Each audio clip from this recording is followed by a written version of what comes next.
Welcome back. You're still watching Good Morning Namibia now as we find ourselves in the middle of Namibian Heritage Week 2025, which is taking place or started, pardon me, from the 15th going until the 21st of September. It's that perfect time to explore the significance of this national celebration. This year's theme, Bahindi Belambi Chizo Chetu in Subiya, which translates to Torchbearers of Our Heritage, is a powerful reminder of the responsibility we all share in preserving and promoting our cultural legacy. To give us insight into what the week presents and what Namibians can look forward to, we're now joined in studio by Tuuda Haitula, who is the Vice-Chairperson of the Namibian Heritage Week Team.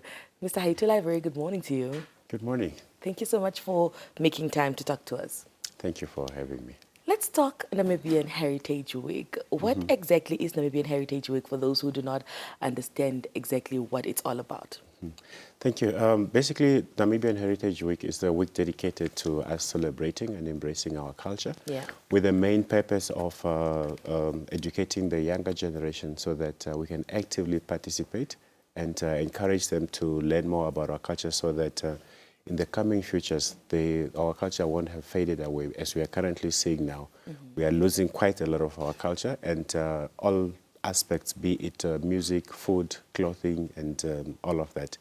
And I should also say the theme is in Subiya, so the B is a V. So it's Bahindi Belambi Chizo Chetu. Do you speak the language? No, I don't. Oh, and that is the idea of Heritage Weeks, for us to learn the others' languages as well, because in every year it's in a different language. And this year it's Subiya.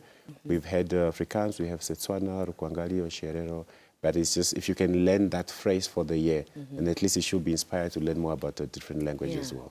So, Bahindi Belambi Chizo Chetu. Perfect. Amazing. Can you just unpack its meaning and relevance for Namibians, which obviously translates in English, Torchbearers of Our Heritage?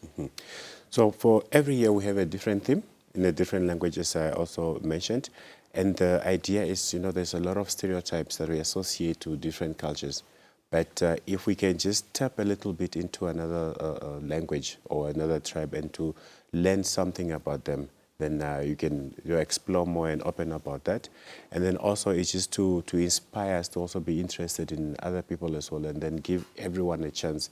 We are quite a diverse nation, and that is why the theme is also, it keeps rotating. Every year we have a different theme, and then it's in a different language. But it's also to create a platform for all of this diversity that we are facing, so that we can at least have this central place during the week. Amazing. So we've been announcing all morning that the week is taking place, or the celebrations are taking place in Rehoboth. Where was Rehoboth the chosen town for this year's Namibia's Heritage Week? Okay. I think you mean Luderitz. Luderitz was the official opening on Monday, on the 15th of September. And similarly to the language, we also try to rotate so that each corner of the country is covered. We've had the launch in Onipa, we've had it in Swakopmund, we've had it in Kavango. So it depends. It also works on a voluntary basis. So if there is an institution that has the capacity and the means to host the official opening, then we give them the platform. And we also try to encourage other towns and regional councils to also take up this opportunity and just have the official opening. However, the activities are not limited to that town where the official opening is, which was Luderitz for this year, but the activities are happening throughout the country. All right. Talk to us about some of the activities planned for the week. Okay, maybe I can start in Windhoek. We have activities at the Windhoek City Museum. Last night we had a book launch at the Namibia Scientific Society. The University of Namibia is also having some activities there.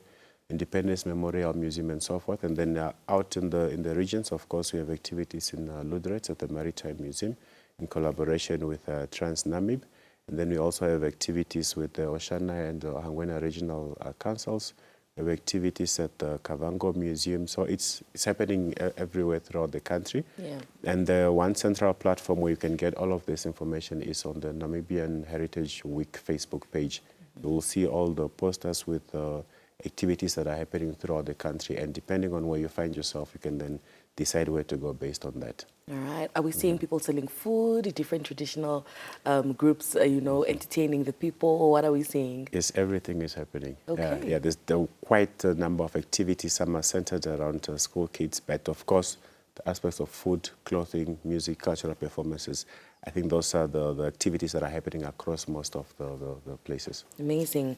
In your view, what would you say are some of the biggest challenges that Namibia is facing when it comes to preserving its cultural heritage? Do you think the modern world is also, having an effect on that? Very much. I think the main challenge that we are facing is the mobile cell phones. Yeah, we are losing time on TikTok and Instagram and so forth. And it's mainly because a lot of kids are spending more time on there. And then that is associated with now the elderly or people, the torchbearers of our heritage, who are perhaps not actively practicing our heritage, and they are not exposing the kids to the different cultural practices. So they are unable to pick them up and then also pass them to the next generation. But as I said earlier on, I think it's because we are spending too much time on our mobile devices, which is not a bad thing unless, we could use it to showcase our heritage on the mobile devices. Yeah. Then we can preserve both the tangible and intangible aspects of our culture. But right now, I would say that is the main challenge that we are facing. Yeah. But what hope do you, or what impact do you hope this week will basically have, not only on the celebrations, but also on Namibia's heritage going forward? The main thing is the preservation, and we also would like to encourage Namibians to take part in Namibian Heritage Week, not only during the week, but to engage in cultural activities beyond the Heritage Week. And from the beginning of these activities, we always encourage institutions to take part, whether they are or they are not part of the initial Namibian Heritage Week team. And it's something that we've seen, especially with the NBC radio. Yeah. I was listening on my way here, and there's some activities that are happening that I was not aware of.